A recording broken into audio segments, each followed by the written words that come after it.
Assalamualaikum warahmatullahi wabarakatuh. Oke teman-teman, balik lagi sama gue di sini. Malam ini gue mau cerita satu pengalaman yang bener-bener bikin gue trauma sampai detik ini. Kalau harus lewat jalur Puncak Bogor, apalagi kalau udah lewat jam 12 malam. Ini bukan cerita fiksi, ini kejadian nyata yang gue alamin bareng sahabat gue. Sebut aja namanya Dimas, sekitar 2 tahun lalu. Waktu itu kita berdua lagi nekat mau nyari angin seger. Niatnya cuma mau ngopi di daerah Puncak Pas. Kalian tahulah ya, tempat nongkrong anak muda kalau lagi suntuk sama polusi Jakarta. Kita berangkat pakai mobil tua kesayangan gue, si Kijang Kapsul yang biasanya tangguh banget diajak nanjak. Tapi entah kenapa, malam itu rasanya beda banget. Hawanya tuh udah gak enak dari pas kita masuk pintu tol Ciawi. Rasanya kayak ada beban berat di pundak, padahal di mobil cuma kita berdua. Nah, pas kita mulai masuk jalur yang berkelok-kelok itu, kabut turun tebel banget. Sumpah, itu kabut paling tebel yang pernah gue lihat. Jarak pandang cuma 2 meter di depan kap mobil. Lampu kuning jalanan tuh kayak nggak mampu nembus pekatnya kabut. Dan anehnya, jalanan sepi banget. Biasanya kan puncak itu macet atau minimal rame sama motor-motor yang pada touring. Tapi ini kosong melompong. Tepat di sebuah tanjakan yang kiri kanannya itu kebun teh gelap gulita, tiba-tiba mesin mobil gue mati total. Nggak ada batuk, nggak ada suara aneh, langsung senyap gitu aja. Gue sama Dimas langsung panik. Bayangin aja, jam 1 malam, di tengah kebun teh, kabut tebel dan nggak ada sinyal HP sama sekali. Kita coba starter berkali-kali tapi nihil. Suasana di luar itu hening banget. Cuma ada suara jangkrik sama angin yang bikin daun-daun teh bergesekan. Bunyinya kayak orang lagi bisik-bisik. Karena nggak ada pilihan lain, gue mutusin buat keluar ngecek kap mesin, sementara Dimas nyoba nyari sinyal di pinggir jalan. Pas gue buka kap mesin, gue nyium bau yang aneh banget. Bukan bau bensin atau oli gosong, tapi bau bunga melati yang campur sama bau tanah basah, padahal nggak hujan. Wanginya tuh nyengat banget sampai bikin kepala gue pusing. Pas gue lagi bengong nyium bau itu, Dimas nepuk bahu gue kenceng banget, sampai gue kaget setengah mati. Mukanya pucat pasi. Dia nunjuk ke arah sebuah jalan kecil yang agak masuk ke dalam hutan di seberang jalan. Di sana, samar-samar di balik kabut, kita lihat ada bangunan gede banget. Arsitekturnya tua, gaya-gaya kolonial Belanda gitu, dengan pilar-pilar besar yang catnya udah kusam dan ngelupas. Nggak ada papan nama hotel, nggak ada lampu neon yang terang, cuma ada satu lampu gantung remang-remang warna kuning di terasnya. Anehnya, meskipun kelihatan kayak bangunan terbengkalai, ada asap tipis keluar dari cerobongnya. Karena kita butuh air radiator dan mungkin bantuan orang, kita mutusin buat jalan kaki ke sana. Keputusan bodoh emang, tapi situasi waktu itu bikin kita nggak bisa mikir jernih.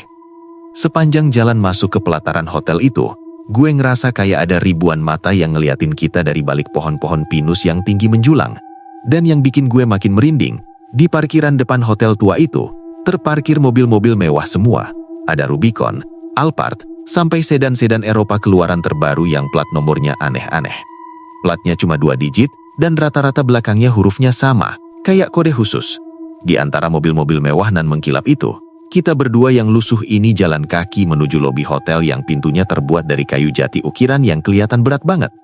Gue udah mulai ngerasa ini bukan tempat sembarangan, tapi gue belum sadar kalau kita udah masuk ke sarang yang salah. Pas kita dorong pintu kayu yang berat itu, suaranya berderit panjang. Suaranya gemak banget di lobi yang luas itu. Begitu kita masuk, hawa dingin langsung nonjok kulit. Dinginnya tuh beda, bukan dingin AC, tapi dingin yang nusuk sampai ke tulang, lembab dan bikin sesak napas. Interior lobi itu mewah, tapi suram. Lantainya marmer hitam, ada lampu gantung kristal yang debuan, dan di dinding-dindingnya banyak lukisan orang-orang zaman dulu yang mukanya datar, matanya seolah ngikutin gerak-gerik kita. Di ujung ruangan, ada meja resepsionis dari kayu gelap yang tinggi banget. Di baliknya, berdiri seorang bapak-bapak tua, pakai baju jas hitam rapi, tapi model lama, kayak jas tahun 80-an, lengkap sama belangkon di kepalanya. Dia nggak senyum, mukanya kaku kayak topeng. Gue sama Dimas jalan mendekat. Suara langkah kaki kita mantul-mantul di ruangan sepi itu. Gue coba sapa. "Permisi pak," numpang tanya, "boleh minta air radiator? Mobil kami mogok di depan." Bapak itu diem aja, matanya tajam banget natap gue. seolah lagi nimbang-nimbang jiwa gue. Terus dia cuma bilang dengan suara serak dan berat, "Di sini tidak ada air. Di sini hanya ada tempat istirahat bagi mereka yang sudah janji." Gue bingung dong, maksudnya apa? Gue coba jelasin lagi kalau kita cuma butuh bantuan sebentar. Tapi tiba-tiba, Dimas yang dari tadi diam di belakang gue, nyeletuk sesuatu. Dimas ini emang anaknya suka baca forum-forum misteri di internet. Dia bisikin gue, "Rak, ingat gak cerita urban legend tentang hotel pilar hitam di puncak? Katanya kalau mau masuk sini harus ada kodenya." Gue sikut dia, "Ngaco lu, jangan aneh-aneh." Tapi si bapak tua itu ngelirik ke Dimas. Tiba-tiba, Dimas entah kesambet apa atau cuma iseng karena panik, dia ngucapin satu kalimat yang pernah dia baca di forum itu. Kalimatnya bahasa Jawa kuno yang gue nggak paham artinya. Bunyinya kira-kira, "Mangku baito nolo pesugihan." Detik itu juga, suasana berubah drastis. Si bapak tua itu langsung senyum. Senyumnya lebar banget, tapi nggak nyampe ke mata. Matanya tetap dingin, tapi bibirnya nyeringai aneh. "Ah, tamu dari keluarga besar rupanya. Kenapa tidak bilang dari tadi?" Katanya ramah, tapi nadanya bikin bulu kuduk gue berdiri. Dia langsung ngeluarin kunci kuno dari laci. Kuncinya gede banget dari besi karatan dengan gantungan nomor kamar 666. Tapi angka 6 yang terakhir agak pudar, jadi kayak angka 0. "Silakan, kamar kalian di lantai 2, paling ujung. Upacara sebentar lagi dimulai. Jangan terlambat." Gue mau ngebantah, mau bilang kita bukan tamu. Tapi Dimas nyubit tangan gue keras banget. Ngasih kode buat ngikutin aja alurnya dulu. Kita akhirnya ambil kunci itu. Gue ngerasa ini salah besar. Jantung gue deg-degan parah. Rasanya kayak mau copot. Kita jalan naik tangga yang karpet merahnya udah buluk. Di setiap anak tangga, gue nyium bau dupa yang makin lama makin nyengat. Bukan wangi aromaterapi spa ya, tapi wangi kemenyan bakar yang biasa dipakai buat ritual-ritual keramat. Gue bisik ke Dimas, "Lu gila ya? Kita mau kemapain ke atas? Kita harusnya kabur."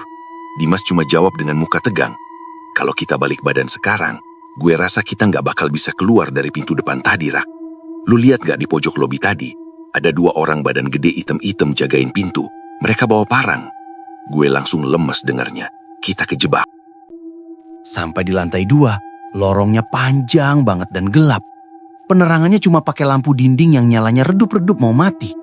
Kanan kiri kita deretan pintu kamar yang tertutup rapat. Tapi anehnya, dari dalam kamar-kamar itu, gue dengar suara-suara aneh. Ada suara orang lagi ketawa cekikikan tapi nadanya tinggi banget. Ada juga suara kayak orang lagi ngunyah sesuatu yang keras. Gitu bunyinya. Gue berusaha nggak nengok-nengok dan fokus jalan ke kamar paling ujung sesuai kunci yang dikasih. Sampai di depan pintu kamar kita, kuncinya susah banget diputer. Kayak udah puluhan tahun gak dibuka. Pas pintu kebuka, wush, bau amis langsung nyerbu hidung kita. Bau amis darah campur bau bunga kantil. Kamarnya gede, tempat tidurnya ada kelambunya, tapi yang bikin gua shock adalah hiasan dindingnya. Gak ada TV, gak ada cermin rias, yang ada cuma lukisan-lukisan abstrak yang warnanya dominan merah dan hitam. Dan di tengah ruangan, ada satu meja bundar kecil yang di atasnya udah disiapin nampan. Isinya bukan teh atau kopi, tapi satu kendi tanah liat dan 2 gelas kecil yang isinya cairan merah pekat. Gue gak berani nyentuh buat mastiin itu sirup atau darah. Kita berdua duduk di pinggir kasur, gak berani ngapa-ngapain. Dimas ngecek HP-nya lagi, tetep no service. Tiba-tiba, terdengar suara gamelan. Awalnya pelan, tapi makin lama makin jelas. Iramanya bukan irama gamelan pengantin yang meriah, tapi irama yang lambat, monoton, dan mistis banget. Suaranya seolah-olah berasal dari lantai bawah, tepat di bawah kamar kita. Rasa penasaran gue mulai ngalahin rasa takut. Gue jalan pelan-pelan ke arah jendela kamar. Jendela ini ngadep ke bagian belakang hotel. Pas gue sibak gorden yang tebal dan berdebu, gue lihat pemandangan yang bikin lutut gue gemeteran. Di halaman belakang hotel itu, ada area terbuka kayak taman atau ballroom outdoor. Di sana, udah ngumpul banyak banget orang. Mereka semua pakai jubah hitam panjang sampai kaki. Mukanya ketutup tudung. Mereka berdiri melingkari sebuah api unggun besar yang nyalanya bukan oranye, tapi kebiruan. Yang bikin gue makin yakin kalau kita dalam bahaya besar adalah mobil-mobil mewah yang tadi gue lihat di depan. Ternyata pemiliknya adalah orang-orang berjubah ini. Di tengah lingkaran api itu ada sebuah altar batu. Dan di atas altar itu, astaga, Gue lihat ada seekor kambing hitam yang diikat dan di sebelahnya ada tumpukan uang serta perhiasan emas yang menggunung. Ini jelas bukan acara reuni atau pesta biasa. Ini adalah tempat transaksi. Tempat di mana orang-orang yang gila harta menukarkan sesuatu yang berharga demi kekayaan instan. Gue langsung narik Dimas buat lihat. Dimas mukanya udah pucat kayak mayat. "Rak," katanya gemeteran, "itu pesugihan jual jiwa. Mereka lagi nunggu tumbal." Dan si resepsionis tadi ngira kita adalah tamu yang mau ikut serta. Atau lebih parahnya, jangan-jangan kita yang jadi menu utamanya. Kita berdua sadar, kode yang diucapin Dimas tadi mungkin artinya adalah saya siap menyerahkan diri. Kita harus cabut dari sini sekarang juga sebelum acara puncaknya dimulai. Tapi pas kita mau balik badan menuju pintu keluar, tiba-tiba gagang pintu kamar kita bergerak sendiri. Ada yang berusaha masuk dari luar. Gue sama Dimas langsung loncat ngejauh dari pintu. Kita nahan napas, mata kita melotot ngeliatin gagang pintu yang terus-terusan ditekan ke bawah.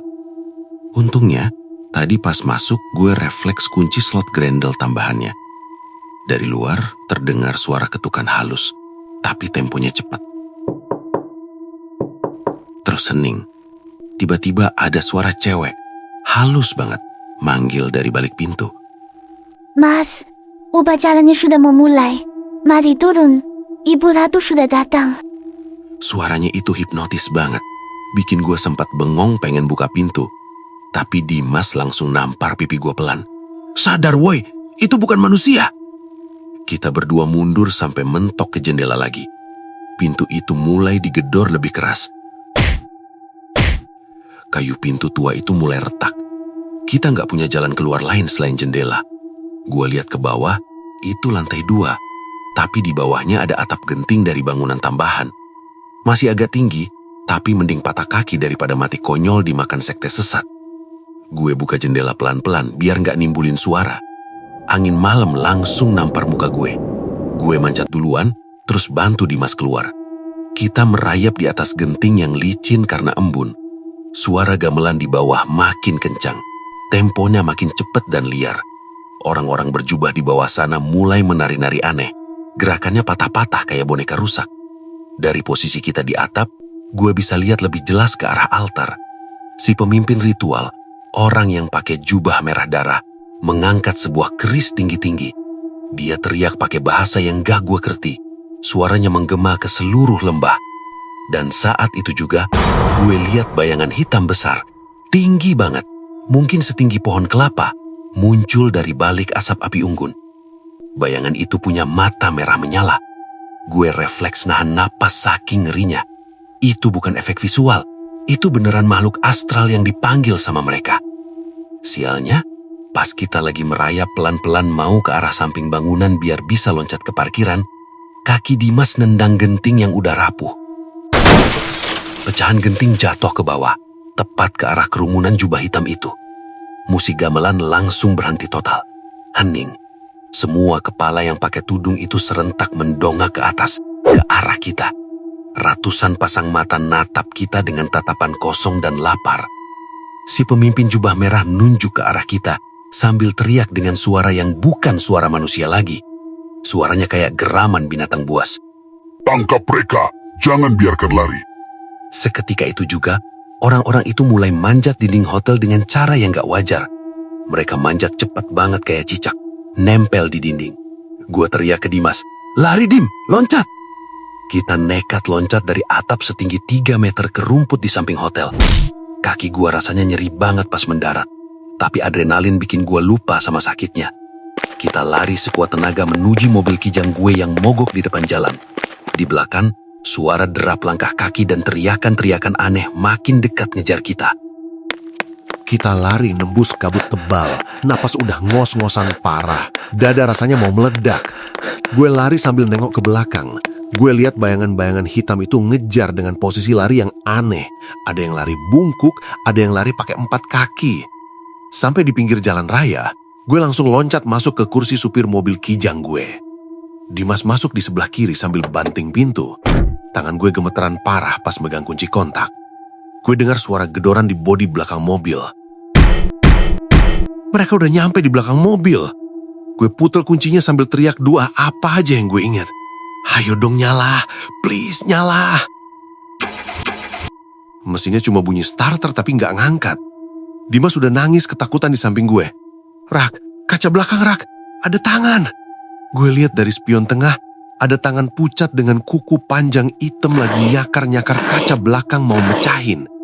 Gue coba sekali lagi dengan sekuat tenaga sambil nginjek gas dalam-dalam. Alhamdulillah, mesin tua itu nyala meraung.